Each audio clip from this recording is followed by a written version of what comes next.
administra Evita, ¿cómo se dice? Financista. Su financista y su marido lo va a echar del banco y el tipo va a tomar alguna represalia. Eso, como lectores, como espectadores, no sabemos bien por qué ella está tan nerviosa. Aparece la amiga, ahí se empieza a develar, afanes.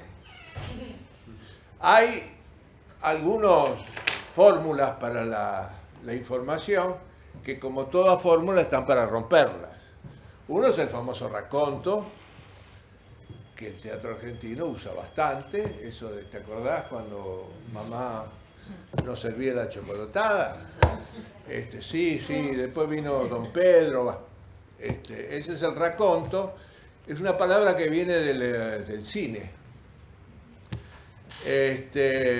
Se puede hacer muy bien, depende cómo se haga.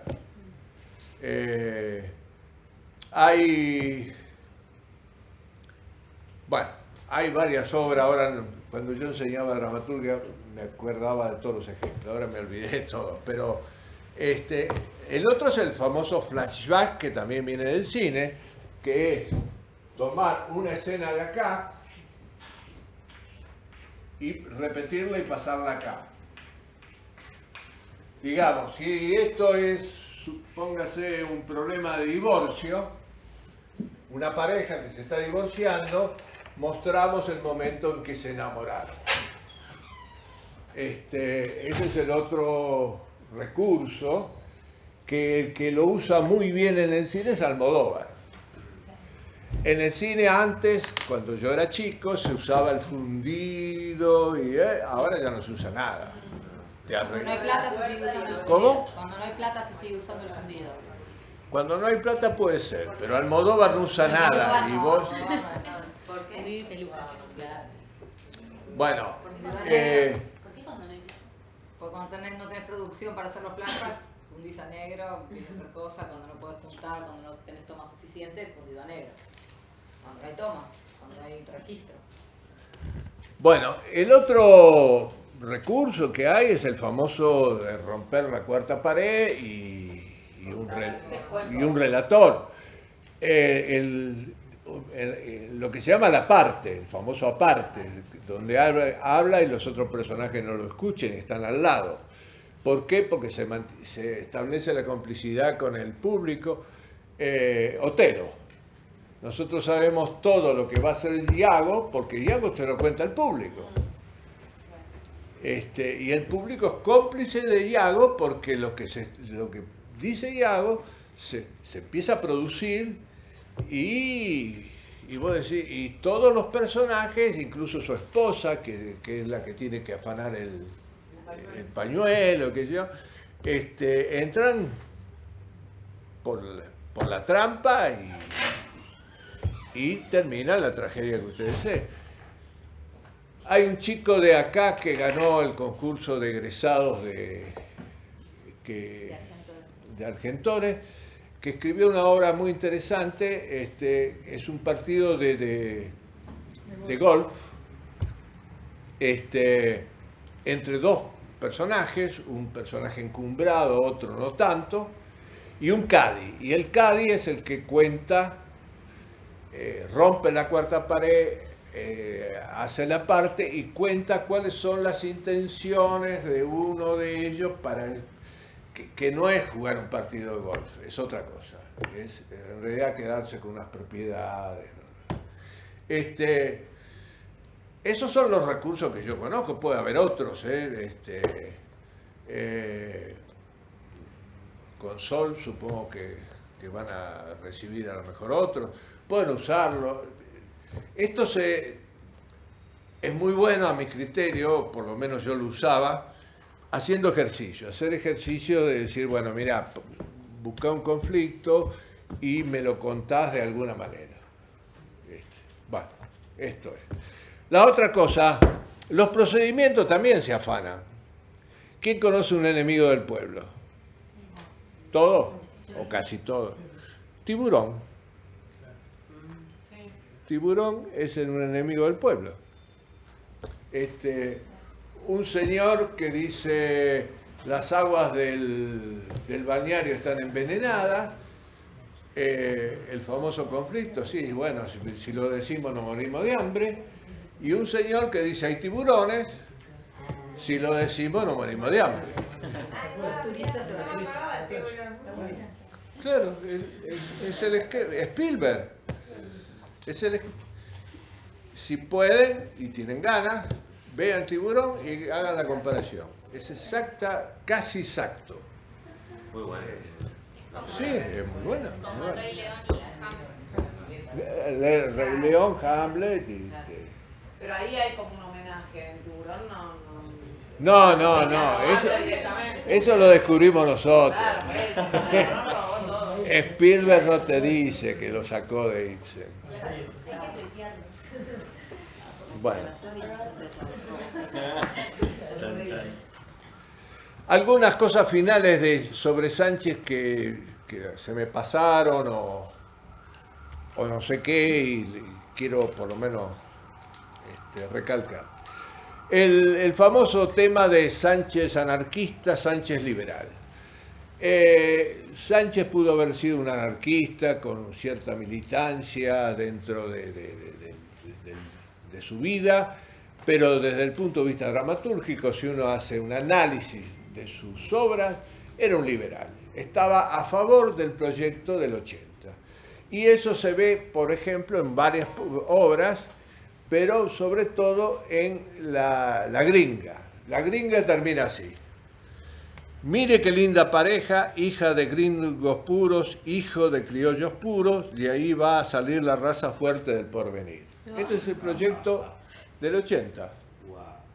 Que los inmigrantes, por supuesto no los que recibimos, sino los que queríamos recibir, iban a fundirse con los criollos, no con los indígenas ni con los criollos, y iban a crear la nueva raza que la crearon. Bueno, ya lo dije el otro día, somos nosotros. No sé si les salió bien. La obra de Bartís, que era todo sobre Sánchez. De mal en peor. De mal en peor, muy bien. Un poco lo plantea esto, ¿no? Me parece. Claro, como esa contradicción. La otra circunstancia que los historiadores se pelean con respecto a Sánchez, si Sánchez era un tipo culto o no. Si realmente manejaba una cultura solvente como para saber qué estaba haciendo o no. Mi opinión, al menos, que no sé si era culto, yo creo que no, hay que ver qué llamamos cultura, pero sí era un teatrero, era un tipo que estaba muy al día de lo que era el teatro, y sobre todo lo que era el teatro europeo, lo cual era muy difícil en el momento en que la información era escaseada.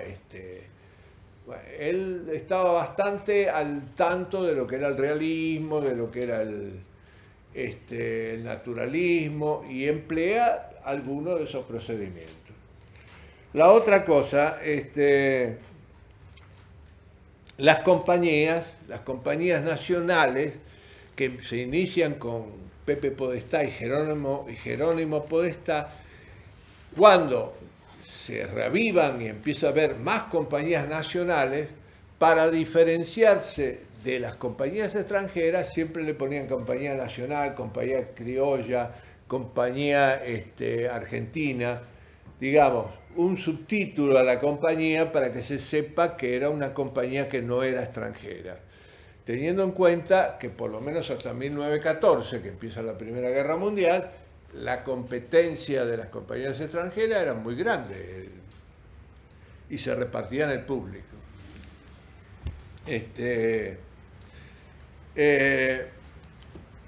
La famosa otra de las discusiones, que es cuál fue la edad de oro del teatro argentino. Algunos dicen los más, que es de 1902 a 1910, que es cuando muere Sánchez, y en 1902 es cuando se estrenan las 4 obras que ya hemos hablado tantas veces. Otros dicen que de 1902 a 1930, los menos, que es cuando muere el género chico. 1933, si quieren ser exactos, cuando Carcavalo vende las instalaciones del Nacional.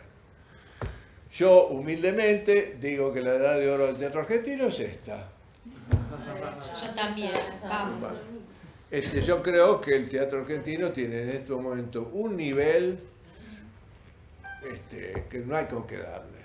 No hay con qué darle. Hay actores, hay autores, hay directores, hay escenógrafos. Yo les digo porque cuando yo tenía una edad más joven de la de ahora, nuestra mirada estaba puesta en Europa. Todo lo que se hacía en Europa era maravilloso y todo lo que nosotros hacíamos era caca. ¿Viste? Bueno, una vez me dijeron, hace poco, un español me dice, ¿cuánto hace que Sanchís Sinisterra no viene a la Argentina? Le digo, mira, ¿sabes por qué no viene? Porque no hace falta. Pero, ojo, no lo digo contra Sanchís, no estoy... Ojo, un tipo de talento. Vino en el 2008, 2009, creo. Sí, pero... Escuchame, acá tenemos maestro de dramaturgia. Bueno, sigo.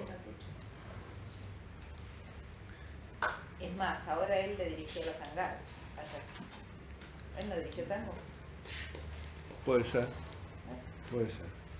Bueno, algo que está en el apunte, pero se lo reitero. Hay dos periodos de Sánchez, un periodo primero, que comienza con mi hijo el doctor y termina con Barranca Abajo, donde él trabaja con las cosas rurales, con los temas rurales, con los personajes rurales, y que en general es el periodo más aceptado de la dramaturgia de Sánchez. Los críticos dicen que cuando él pasa esto, que con nuestros hijos, en familia y todos los temas ciudadanos, pierde frescura, y eso es bastante cierto. Los diálogos de Sánchez parecen diálogos de traducción. Hay algo demasiado literario, cosa que en las obras anteriores incluso tiene un idiolecto, para buscar una palabra difícil que queda bien siempre, un idiolecto campero muy interesante, muy esclarecedor, que lo pierde cuando trabaja los temas ciudadanos y donde se transforma, como dijo un crítico de la época, en un Ibsencito criollo, que en general está bastante desacreditado. Digo para los historiadores, ¿no?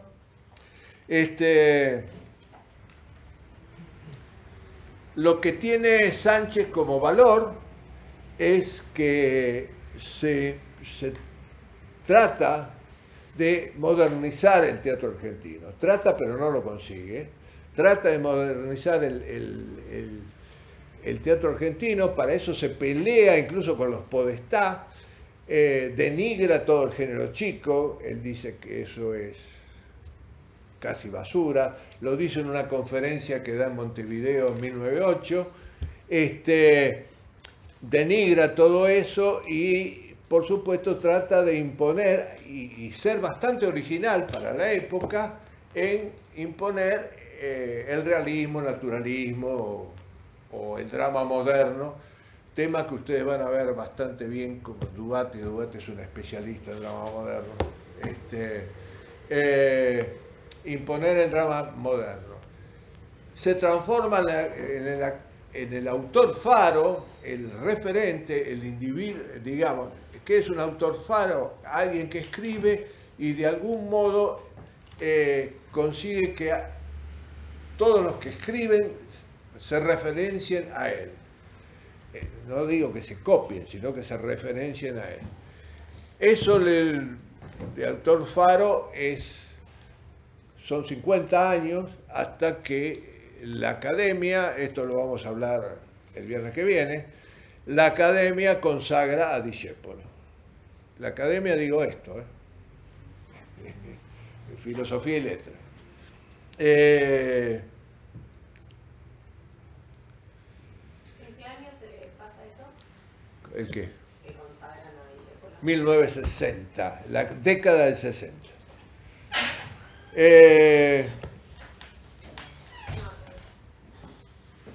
Sánchez además tiene a su favor que es admirado por la gente europea que viene a Buenos Aires, los elencos europeos, los directores europeos importantes, muchos italianos,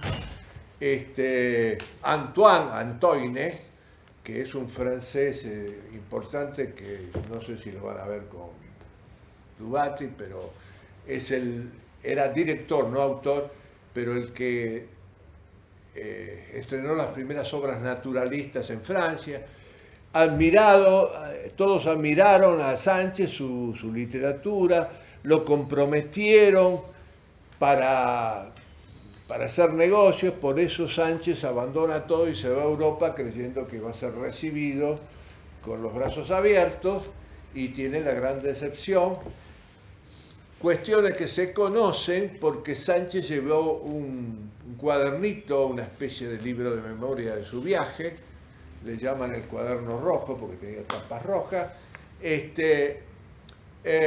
y Sacconi, que le había dicho, cuando usted vaya a Europa, yo lo voy a apoyar, yo lo voy a ayudar, que sé cuánto, le manda a decir por un secretario que no conoce a ningún Sánchez y no lo recibe. Fue muy decepcionante, sobre todo con una persona que se estaba muriendo.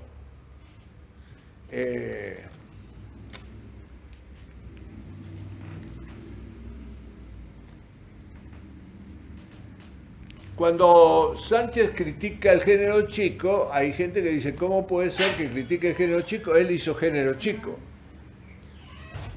hizo sainetes.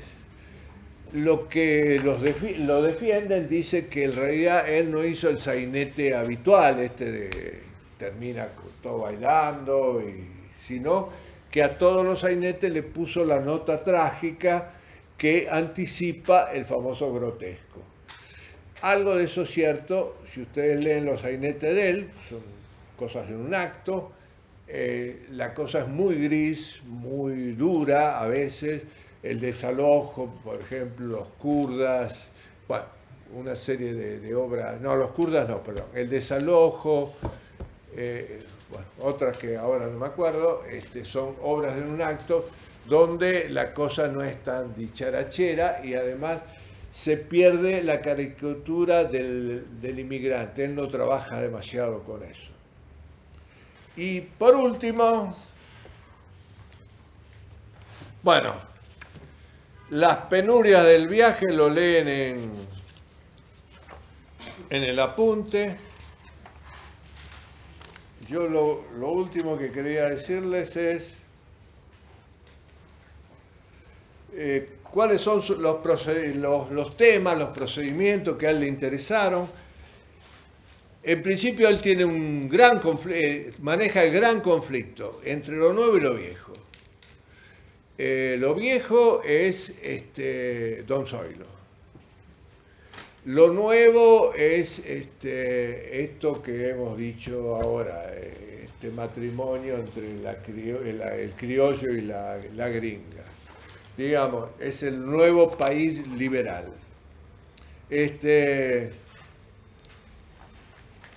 Bueno, es realista, cada situación precede a otra, digamos, no hay rupturas, no hay cortes, no hay cosas que confundan, es absolutamente...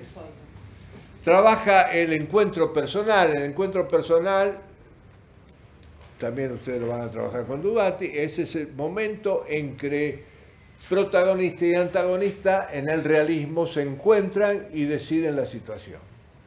El paradigmático, creo que ya lo dije, es el de la muerte de un viajante.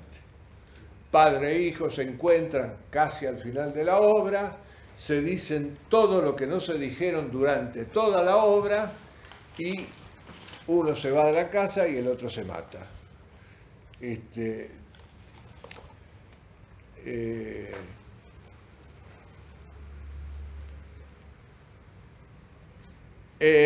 Trabaja mucho el determinismo naturalista, ese determinismo que significa que nadie se salva de su destino, nadie puede salir demasiado bien de su medio, eso te determina, y te determina de por vida. Y por último, casi último, algo que no hemos hablado, pero son dos términos que hay que explicar, que es el teatralismo y el ilusionismo. Empiezo por el ilusionismo. Ilusionismo es la ilusión de realidad. El realismo es ilusión de realidad. El naturalismo es más exigente, pero es ilusión de realidad. ¿Qué quiere decir? Que lo que mostramos es mímesis, es copia de la vida, o parecido a la vida, porque copia de la vida no puede ser. Eso es el realismo y eso es lo que aplica Sánchez en todas sus obras. El teatralismo, que el sainete es teatralista, es aquel que muestra en todo su momento que es teatro, que eso no es cierto, que es un juego, que es una convención, que lo que sucede ahí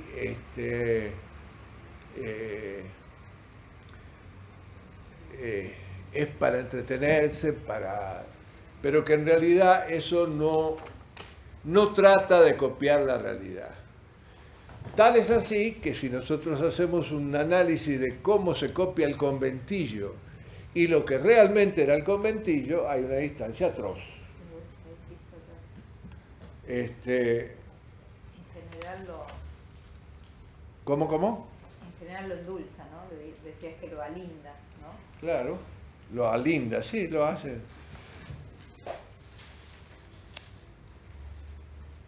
Bueno, y por último, es así, ahora sí. Uno de sus temas, la xenofobia, muy vigente en aquella época, ahora también, pero ahora son los bolivianos los que nos molestan, antes eran los inmigrantes españoles e italianos. Él maneja ese tema de la xenofobia y por supuesto está en contra. Una xenofobia bastante alentada desde los poderes. O sea, no había una actitud del gobierno demasiado amistosa. Sobre todo los poderes, ¿no? Porque la mayoría, ¿Cómo? como el gobierno en ese momento era el poder oligárquico, Oligárquico. Y eran los primeros en querer diferenciarse de esa masa de Absolutamente. tenían el mismo color de piel, digo, había que... Absolutamente. Era un poder, primero desilusionado por lo que había venido, Claro, ¿no? digo mal. Acá la oligarquía siempre fue así. La cantidad de ingleses que se casaron con criollas después de la invasión inglesa es bastante alta si tenemos en cuenta la cantidad de habitantes que había en ese momento. ¿Por qué? Porque los sajones deslumbraban, aunque no importaba si tenían libras esterlinas o no, pero tenían ojos celestes. Esta cosa y subsiste, ¿viste? La arquitectura, ¿no? Como esos grandes edificios ahora, le ponen una puerta francesa y ya, ¿no? Como todo La avenida Alvear es Francia y Avenida de Mayo es Madrid. Sí. Bueno, y no sé si les dije algo más. Y por último, que esto sí lo dije, todos los elementos de melodrama que aparecen en sus obras, ¿no? En el caso de Barranca Abajo, por tomar algo que ustedes han leído, la coincidencia abusiva, a la chica robustiana se llamaba, ¿no? ¿Sí? A la chica robustiana y Don Zoilo le pasa de todo. Los villanos, que en realidad no es uno, sino son varios, que son su familia, los abogados, todo eso que... Y a cambio no hay algo que ustedes acaban de ver a la mañana temprano, no hay justicia poética. O sea, todo termina muy mal y los malos no son castigados. Bueno, terminé. con Florencio Sánchez, espero. Yo le mandé el apunte, el que tiene preguntas estoy a vuestra disposición. Me tengo que apurar porque, por supuesto, estoy atrasado con respecto al programa. Pero bueno. Gregorio de la Ferrer. Este muchacho, me tomo un mate antes de hablar de...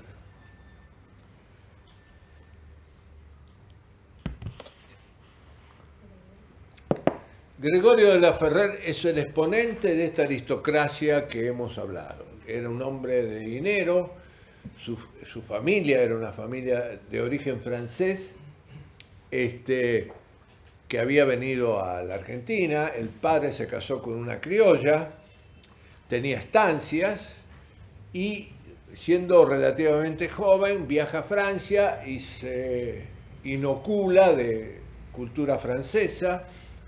Muere el padre en Francia, tiene que volver a atender sus negocios y es un individuo que vive de su fortuna, vive cómodamente de su fortuna. Era lo que se llama un clubman, gente de club, que iba a los clubes a leer el diario, a jugar a las cartas, a pasar el tiempo. Eran el Club del Progreso, algo del Plata. Bueno, hay unos cuantos clubes absolutamente masculinos, donde se iba a hacer esgrima. El club francés todavía tiene no sé si está en actividad, pero tiene la pedana, tiene todos los elementos de esgrima, incluso tiene los especialistas. Cuando yo estaba en la EMAT, se rompían las espadas y el único que arreglaba eso era un tipo del club francés. Bueno,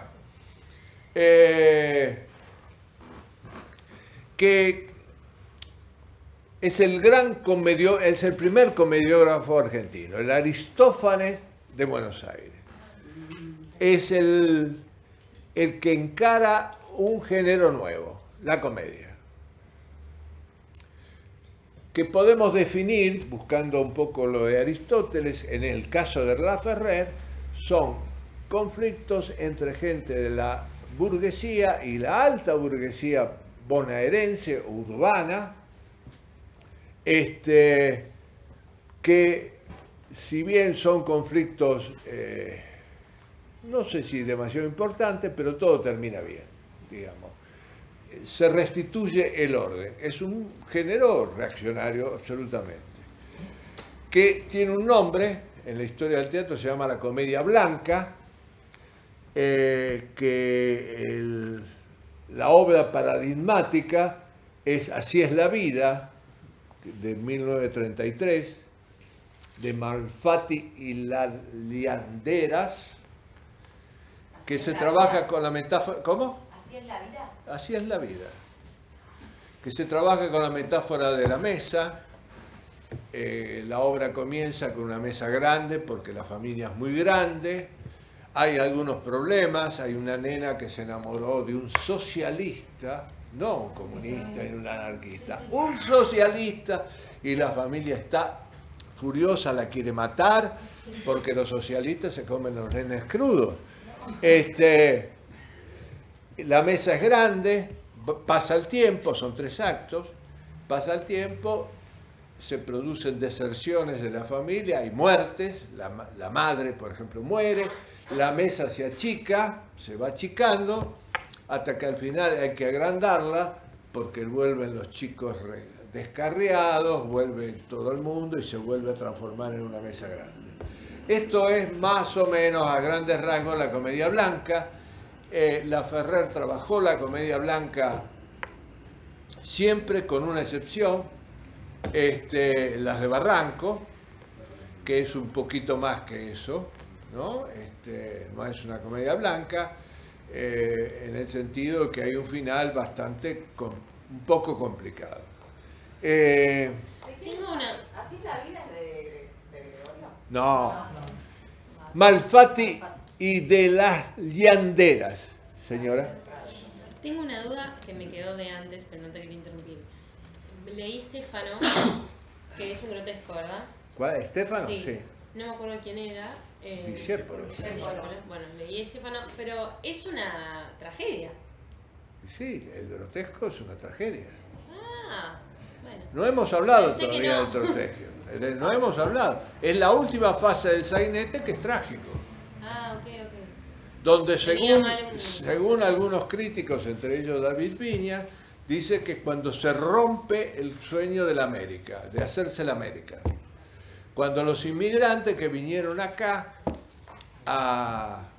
creyendo que esto era un país que lo iba a recibir y que no era necesario agacharse para recoger una moneda porque iba a haber guita por todos lados, yo no estoy tan de acuerdo con eso, no me parece que sea solo un problema económico, hay otros problemas, pero bueno, cuando hablemos de eso lo veremos. Hay anécdotas de cómo comenzó Laferrer a hacerse dramaturgo, a trabajar como dramaturgo. Hay una que se cuenta y que dice que con sus amigotes tenían un palco asignado en el Teatro San Martín, que iban cuando querían, por ahí iban tarde, no importaba, porque eran los señores del poder. Y van a ver una obra y se aburren como locos, y entonces Laferrer dice, yo soy capaz de escribir una cosa mejor. Y entonces los amigos le dicen, bueno, te tomamos la palabra, hacela y escribe Jettatore, que es su primera obra. ¿Jettatore es la primera? ¿Sí? Jettatore es la primera, que está basada en un cuento de un francés, Gautier, que como ustedes sabrán, es el individuo que carga con la yeta, ¿no? Es Mufa, el tipo que es Mufa. Es hermosa porque no resiste el archivo, es una de las obras que ahora quedó... Y yo creo que salvo la de Barranco, me parece... Hay una escena, por ejemplo,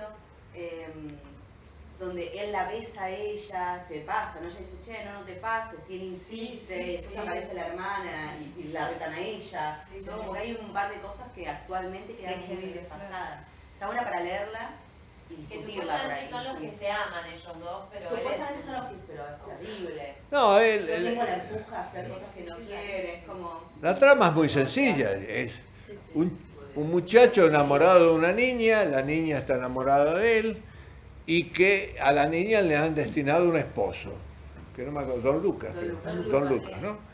Le han destinado un esposo y entonces el pibe con mucha astucia le crea la fama de Mufa. Lo interesante y brillante a mi criterio de la obra es que llega un momento que Don Lucas se la cree que es todos Mufa. se la creen, hasta Carlos. Bueno, todos se la creen, pero lo que me parece brillante es esa vuelta de tuerca que él hace, de que él llega un momento que dice, bueno, yo soy Mufa. Pasa que primero querés tener poderes, claro, no es que querés ser mufa, sino que querés tener telepatía, Sí. poder dominar la mente. Claro, todos, o sea, la misma persona habla a todos de él tiene mufa y a él le dice vos tenés telepatía. Exacto. Para poder hablar en código Exacto. de que él tiene un poder, pero nadie puede decir de qué. Está buenísimo. Como para que se invierta esa acepción del poder. Los que creen que es positivo, los otros creen que es negativo. Bueno, son temas muy de época. Ahora el tema de la Mufa, hasta donde yo sé, pero en el fútbol o en el deporte, eso está bastante vigente. Bueno, un presidente. Hubo un presidente. Pero para mí eso es peligroso, para mí hay que nombrarlo, porque si no le limpiamos el nombre. O sea, ¿cuántas generaciones no vamos a nombrar a Menem y después alguien va a decir Menem y le vamos a poder poner... Y después le vamos a poder poner el sentido que queramos. lo estamos denotando. Para mí hay que nombrarlo y decir lo que hizo, ¿no? Bueno. Porque es como un lugar tipo... ¿Por qué alguien pone Búfalo? Para no nombrarlo. Hablando de Menem, en Verona, Bueno, Méndez, ahora también me toca. en Verona han inventado, porque eso no existió, el patio de Julieta. Sí, la gente va.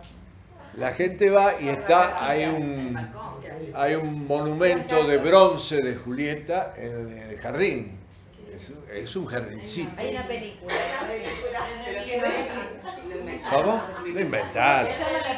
No solo el patio de Julieta, la tumba de Julieta inventaron. En Verona. Inventaron la tumba de Julieta y el patio de Como el Julieta. Disney de Shakespeare. ¿Cómo? Como el Disney de Shakespeare. Va. El jardín es un jardincito y está la estatua de Julieta, y no sé por qué hay una superstición que hay que tocarle una teta a Julieta para que te traiga suerte. Entonces vos la ves, no, perdón, no es una teta, perdón, es la teta derecha. Entonces la teta derecha, que es bronce, está reluciente, y la otra... Claro. Como las bolas de ¿Qué? las bolas del lado de la izquierda. Vale. Roberto, ¿Cómo? No hay algo históricamente que no entendí muy bien el Yetatore. Por ejemplo, de Carlos con el padre de la chica, porque él es sobrino, tío. Para que no escucho, es un quilombo, calma. ¿Qué? Carlos le habla a que quiere que sea su suegro como mi tío, no sé, yo no entendí eso porque él está en la casa en carácter de que, porque son primos. Son primos. Se aman y son primos, eso me parecía como un dato. Me parece a mí que son las grandes casas con la gente toda viviendo ahí, ¿no? Me parece. Cosa típica del momento. Sí. Es bastante coyuntural toda la obra de... las de Barranco... Él no deja claro, pero la señora Barranco se considera viuda de un héroe de la guerra del Paraguay, que había sido 30 años antes, una cosa así, que por tanto se considera con derechos. Pero yo iba a la... Bueno, escribe eso porque hay una anécdota. Hay otra anécdota que dice que en realidad él tenía un secretario, que tenía una novia, la novia era integrante del elenco de Jerónimo Podestá, y nunca le daban un gran papel. Entonces le pide a Gregorio si le puede escribir una obra para el lucimiento de su novia. Y entonces le escribe el Yetatore. Yo esa no la creo tanto, me parece que la otra debe ser real. Importante las diferencias. Él, a diferencia de Florencio Sánchez, nunca se creyó un dramaturgo, un hombre de teatro. Laferrere, ojo, vivió relativamente poco como dramaturgo. Él estrena Yetatore en 1904 y muere en 1913. O sea, 9 años.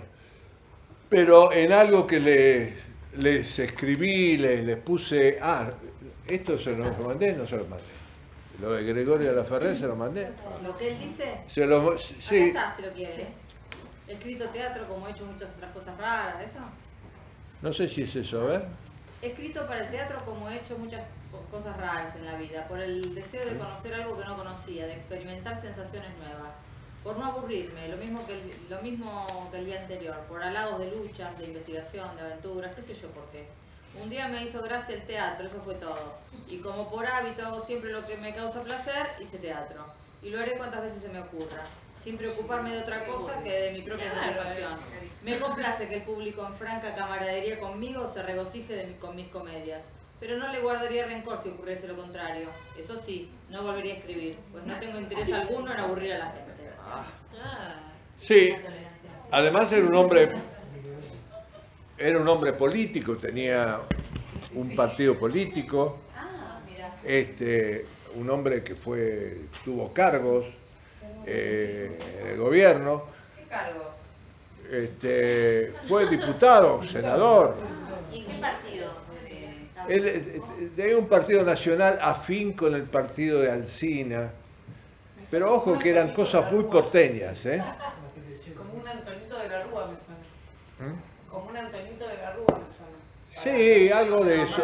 Como Eran... esa onda, esa corta. Sí, pero además partidos comunales, o sea, no. Ni siquiera. Claro, Alsina, Mitre querían ocupar el país, ¿viste? No demasiado, porque ustedes saben que la oligarquía porteña decía en ese momento: nosotros no queremos saber nada con los 13 ranchos. Los 13 ranchos eran las 13 provincias. ¿Pero qué interior formó? Formosa no existía todavía, no existía, porque no era provincia, era territorio nacional. Porque estaba llena de indios y ¿qué íbamos a hacer con los indios? Bueno, él no es un hombre de teatro, acaba de leer la señora eso, un tipo displicente con respecto a eso, y muy imbuido de la cultura francesa y del vaudeville. El vaudeville es un género que viene de Francia, por supuesto. El vaudeville francés es un hecho insignificante producido por algo exterior que se va magnificando. El ejemplo es un sombrero de paja de Italia, que no sé, ¿yo lo conté acá ya? No. Bueno. Hay un señor que se va a casar, un buen casamiento con una señorita, se salva. El tipo se salva, se casa y se salva. Y por una razón que ahora no me acuerdo, recibe en su casa a la mañana la visita de otra señorita, que no tiene ninguna intención de ningún tipo, pero se olvida el sombrero de paja de Italia.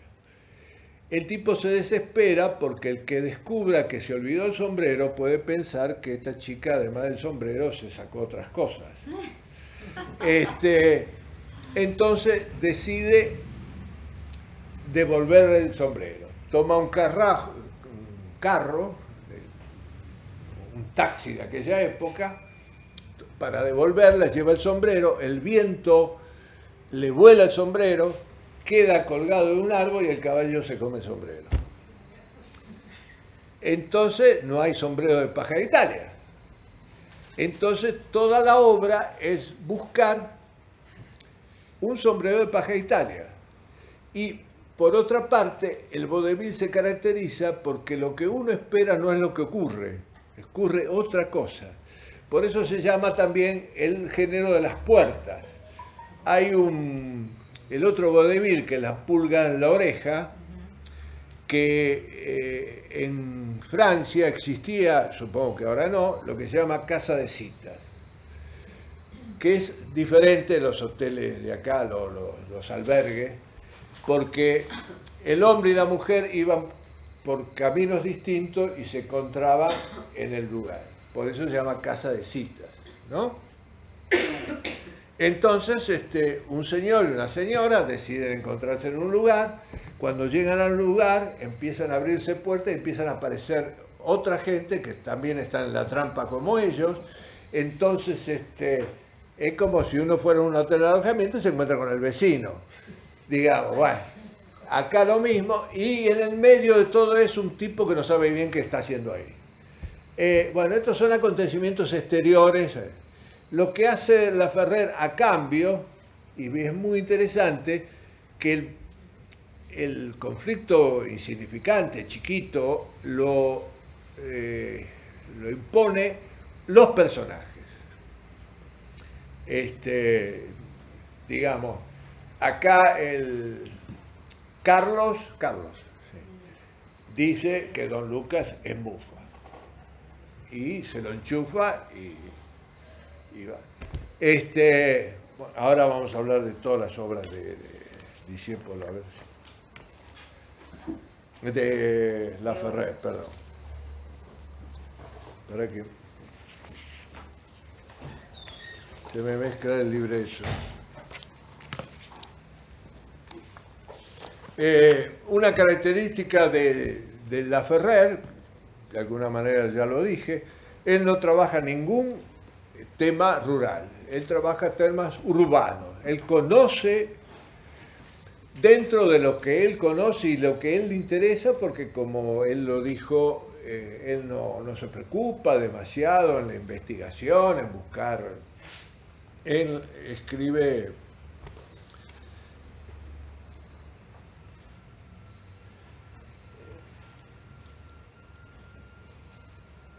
¿Qué dijiste, Roberto, que hace Laferrer con esto del vodevil? ¿Cómo? ¿Qué es lo que hace Laferrer con lo del vodevil? No es un hecho circunstancial que viene de afuera, no es un caballo que se come el sombrero, sino que alguien generó el primer malentendido, el primer conflicto, la primera situación. Por supuesto que tiene intereses para hacerlo. Carlos tiene interés porque quiere casarse con la niña y... El personaje impone el conflicto. Exactamente. A ver qué me queda acá. Bueno, él escribió 6 obras.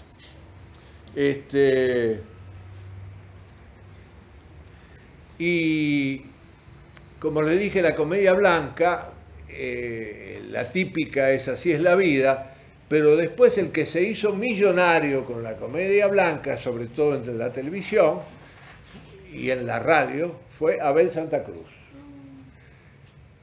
Individuo millonario, gracias a fue presidente de Argentores muchos años, fue el presidente de Argentores cuando hicimos teatro abierto y fue el que inventó cómo Argentores podía dar dinero a teatro abierto, porque el estatuto de Argentores no permite apoyar económicamente a ningún proyecto teatral, radiofónico, cinematográfico, lo que sea, porque si vos apoyás a uno tenés que apoyar a todos. Y necesitábamos plata para imprimir los abonos.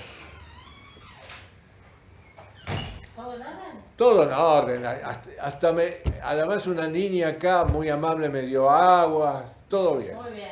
Se casó. Se casó Ricardo. Bueno, Sí. no de comer nada, tomar nada. No van a ir a la No, en fiesta. diciembre la fiesta. Después de la luna de miel. Claro. Bueno, ¿dónde andaba yo?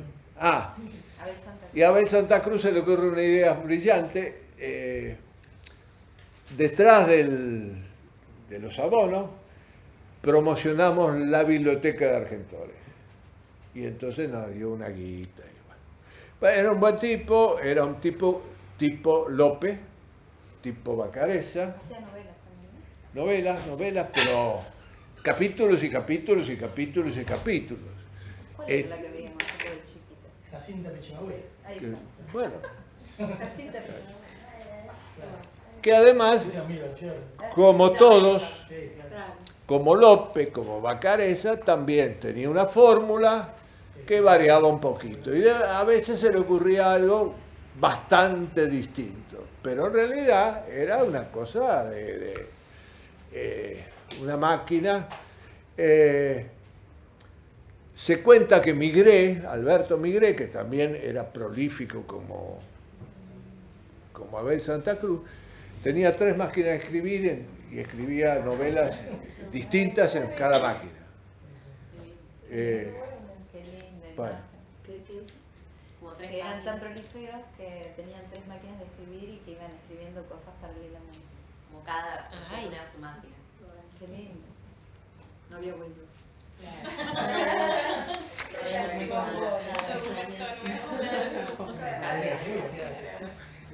Qué linda la imagen. Sí, la imagen es bárbara. La imagen es preciosa. Bueno, ya hablamos bastante de Jettatore, es la primera obra de 1904. Tengan en cuenta que hemos hablado en 1902, 1903 Florencio Sánchez, 1904 Gregorio de la Ferrer. O sea, hay una sucesión importante de sucesos teatrales en Buenos Aires. El estreno de Jettatore es un suceso. Tiene éxito y además da un aire nuevo, que hasta ahí no se había vivido, un aire nuevo al teatro argentino, que empieza a formalizarse como un teatro propio nacional. ¿Por qué? Por algo que también dije al comienzo, empiezan las comedias nacionales y los autores empiezan a creer en las comedias nacionales. ¿Se acuerdan cuando yo le dije que nadie creía en los Podestá? Porque eran cirqueros, ¿cómo podía ser que un cirquero hiciera una obra? Bueno, ya con Florencio Sánchez, que le da a Jerónimo Podestá, se rompe el estigma y empieza a producirse en la medida de lo posible dentro de lo que se llama el teatro culto. Hay un teatro popular, que es el género chico, hay un teatro culto, que es el teatro grande, grande en el sentido de extensión, no grande de calidad. El teatro de 3 actos. Es lo que la crítica pretende, jerarquizar, apoyar el género grande en contra del género chico. Cuando la crítica se dedicó a analizar el género chico, fue para denigrarlo. Eso se rompe en 1960, cuando se empieza a estudiar. Una pregunta, ¿y qué Sí, está pasando en el teatro de las provincias? Muy ¿Es poco. esto que se reproduce? ¿Es esto que sale en gira? ¿O no hay registro? Mira, hasta donde yo sé poco del teatro de las provincias, no hay demasiado registro, no hay registros. Pelletieri había, sí, claro. Pelletieri había empezado a trabajar un teatro de las provincias, una especie de historia del teatro de las provincias. Quedó incompleto porque él murió y bueno. Sí, Dubati también había empezado con el conurbano y quedó también. En el conurbano, y Buenos Aires se tragaba todo. Sobre todo cuando empiezan los medios de transporte, el tren, era posible hacer una gira por Tucumán, por ejemplo, estoy diciendo Tucumán. Cuando los Podestás hacían una gira con su circo, no pasaban de determinadas circunferencias porque con carros y qué sé yo, era complicado. Cuando aparece el tren fue el medio de transporte importante, preferido. Perón, cuando accede al poder en 1946, hace una gira por la provincia en tren. Si es que la gente lo esperaba en las estaciones. Cuando aparece el tren, y sí, yo les digo algo, quizá lo mío es muy atrevido y alguien me lo puede discutir. Yo creo que yo estuve en San Luis ahora, la semana pasada, donde me cancelaron aviones. Eso no voy a hablar de eso. Son todavía muy precarios, es todo muy precario. Ojo, y no estoy hablando en contra de la pasión que pone la gente, entrañable. Y yo creo que el gran empuje que tiene el teatro de las provincias fue a partir del instituto. A partir del instituto que por ejemplo, yo en San Luis fui a una sala que se estaba armando al mismo tiempo que la maestra del Teatro del Pueblo, y que le habían dado la guita en el mismo, como la misma partida, no sé cómo es. Ahora yo pregunté, bueno, ¿y cuánto dura una obra acá? Y siendo muy optimista, 8 funciones. Para 40 personas, de la cual no quiere decir que vas a tener las 40 personas. Ojo, hay centros muy desarrollados, Córdoba, Santa Fe, el mismo Tucumán, donde hubo gente que trabajó, que consiguió más cosas, y si no, se vienen. Emi, ¿vos qué ves allá? ¿Qué Sobre pasa? todo en la parte ¿Y por qué vivís? del Uruguay, sí, precariedad. Es Paraná. Paraná produce hasta ahí. A Paraná la manejan de grupo. Y no mucho más. Hay otros grupos más, pero los que tienen más trabajo con organismos, con el INT, con el Fondo Nacional de las Artes, son de ellos. ¿Y va la gente al teatro? O sea, ¿hay circulación?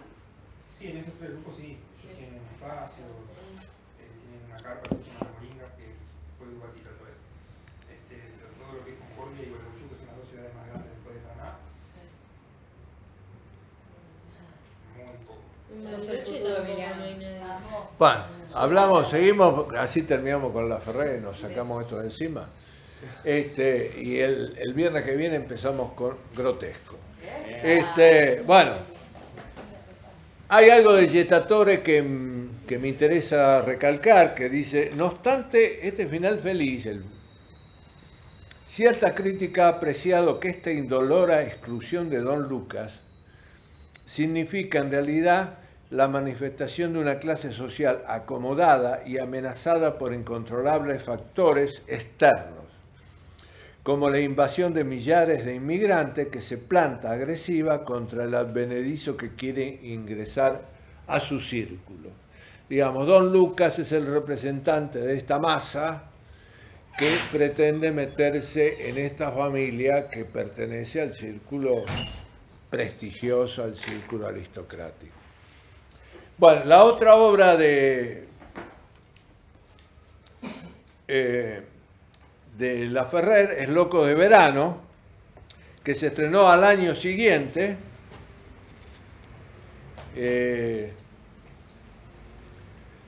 Loco de Verano trata lo que podríamos llamar las manías. Hay coleccionistas, hay individuos absolutamente alejados de la realidad porque están metidos en sus manías, mientras todo se va viniendo abajo. Y aparece un personaje que después el Grotesco lo va a utilizar mucho y que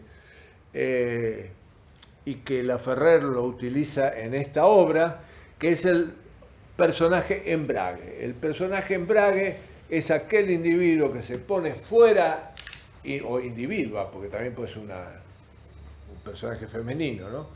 Que se pone afuera de la situación y tiene suficiente capacidad como para saber lo que está pasando y sobre todo las dificultades que van apareciendo en lo que va pasando.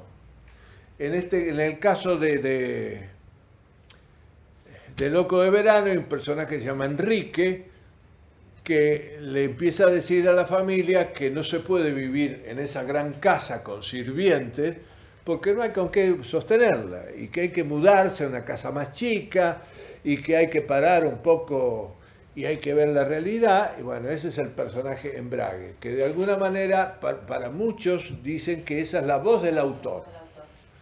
Bueno, sigue con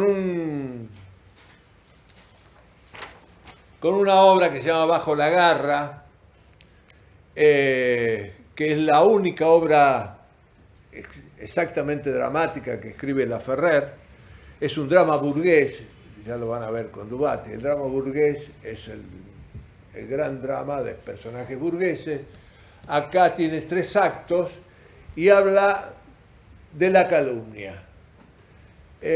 Primero son los hombres del club, que empiezan a hablar mal de una señora a la cual le empiezan a decir a media voz y no demasiado claro de que es una adúltera, que le mete los cuernos al marido, cosa que no es cierto. El segundo acto son las amigas de ella que se hacen eco de la calumnia y aceptan la calumnia y la excluyen. Y el tercer acto es los intentos que hace el marido, que cree en su mujer, de quitarle ese estigma y que no lo consigue. no es una gran obra, es lo peor de él, digamos, pero de todas maneras es un intento de salir de la comedia.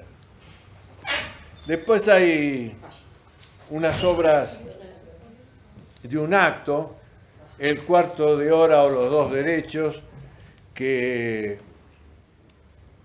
él escribe para Orfilia Rico. Orfilia Rico fue la gran actriz que le hizo todas sus obras. Orfilia Rico. Era una, a ver, ¿cómo podría decir? Una mujer grande, grande de edad, no una niña. Que era una capo cómico. Era una capo. Bueno, viene la de Barranco, a mi criterio su obra maestra, digamos una descendiente del guerrero del Paraguay que cree que el mundo le debe y que utiliza a sus hijas, sobre todo la más bonita, como un señuelo para atraer novios y atraer fondos.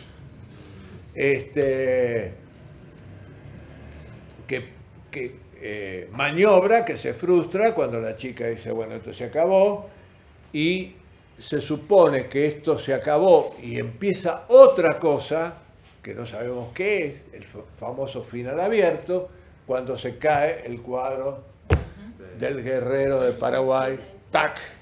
Y dice, bueno, acá empezará otra obra, no sabemos cuál. Y por último, Los Invisibles,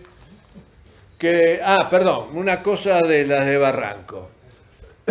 Él toma un personaje bastante habitual en la novela argentina, que es la matrona, la mujer que maneja la familia. Cuando digo la familia, digo no solo su matrimonio, sino toda la familia. Que su primera expresión es una novela de ¿cómo se llama? Vicente López, uno de los López, bueno, que es La Gran Aldea. Es una linda novela, una linda novela, sobre todo para enterarse de costumbres. Bueno, ese personaje es el personaje que decide todo lo que ocurre. Acá en la de Barranco, lo mismo. Ella maneja, dice lo que hay que hacer, lo que tienen que hacer las chicas. Bueno, a mí me recordó al personaje de China Zorrilla Esperando la carroza. Bueno, algo de eso hay. Es un personaje que trasciende toda la dramaturgia y toda la novelística. Aparece en las radionovelas, en las telenovelas, aparece hasta el humor, que además era fantástico porque era el personaje para la gente grande, las actrices grandes, que habían engordado, clavadito. Y por último, Los Invisibles. Los Invisibles, que fue su última obra, la estrenó en 1911, él muere en 1913. Una cuestión muy de moda en Buenos Aires, que ahora prácticamente ha desaparecido, las escuelas científicas Basilio, eran los espiritistas, los que ibas y hablabas. Hay una en Rawson. Ay. ¿Qué hace? Yo vivo al lado. Bueno, fíjate si no aparece. Mi casa, es muy raro ese lugar. Yo siempre pasé por... Evangélicas Sí, al lado de mi Eso pegado, estaba ahí vivo yo. muy de moda. Me contó un espíritu. ¿Ya están ahora? No, faltan. Ahí está en el baño una compañera. No, pero del instituto. Natacha Cos. Estuvo Nico también, temprano. No, había otra persona igual. Un espíritu. Una chica rubia, Che, paso la data de Susana para vos, Roberto, también, que se copó, que está en la costa, que llega y te confirma si puede venir. Viernes 20 o 27 de julio, tenemos un mes para verla. El 21 de julio se termina la temporada. El 27, perdónenme, es la última clase, quiero Bueno, le mandás vos entonces decirle Yo que la veo, ¿cuándo la veo? El martes la veo. Bueno, de arreglar para el 20 vos. Y por otro lado, eso que yo estoy gestionando en el Cervantes, para ir todos juntos está difícil. Lo que está viendo la Gabriela, esta chica del Cervantes, es que con el certificado que tenemos nos hagan descuento o algunas gratis, pero ¿Ya seguro lo tenemos? descuento. Sí, nos dio Nicolás pasado. Bueno, termino con los invisibles y hablamos de esto. Pero en esa Tadeo, esa es la que yo estaba ¿Cómo? viendo, pero a lo mejor esa por eso no puede dejar tanto. Pero para esa que cada uno un mes. Me parece que el tenemos 27. Cada quien va donde ¿Quién te dijo a vos? Le decimos, escúchame Ángeles, ¿cuál es la última clase mía? El 3. ¿Viernes 2 o 27 estábamos diciendo? El 2 creo. ¿El 2? Ah, entonces puede venir el ¿Arreglás con 27. ella entonces? Yo arreglo. ¿Es el 2 seguro? Tenemos un mes para verla. De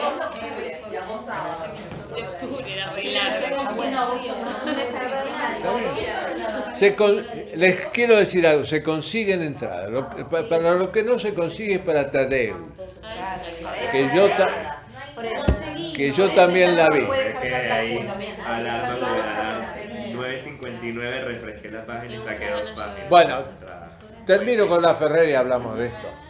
Los invisibles era una cosa que funcionaba. Yo era chico y enfrente de mi casa había una escuela científica Basilio. Las mujeres entraban en trance y sí, entraban en trance, porque cantaban, viste, estas cosas, que ahora también ocurre, pero no de esa manera. Y entonces yo tenía 8 años, algo así, 9 años.